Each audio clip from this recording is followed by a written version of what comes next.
ఓం శ్రీమాత్రే నమః. ఓం శ్రీ లలితా మహాత్రిపురసుందర్యై నమః.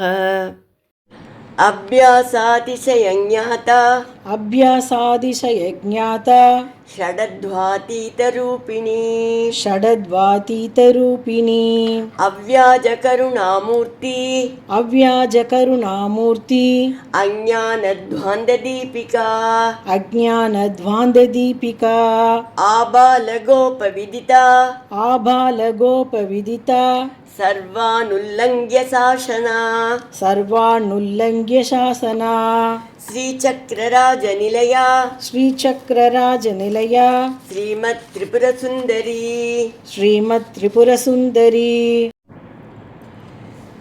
శ్రీశివాశివశక్త్యైకరూపిణీ శ్రీ శివా శివశక్త్యైకరూపిణీ లలితాంబికా లలితాంబికా ఏవం శ్రీలలితాదేవ్యా ఏవం శ్రీలలితాదేవ్యా నామ్నాం సాహస్రకం జగుః. நாம் சாகஸ்ரகம் ஜகுஹு.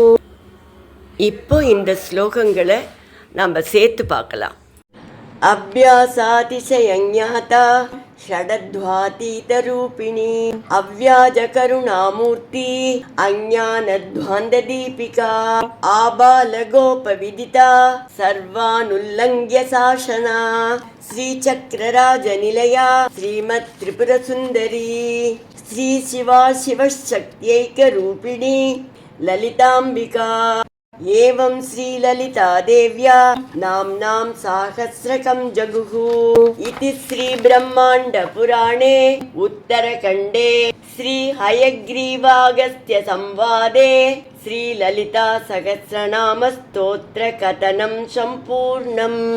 इति श्री ब्रह्मांड पुराणे उत्तरखंडे श्री हयग्रीव अगस्त्य संवादे श्री ललिता सहस्रनाम स्तोत्र कथनं संपूर्णम्.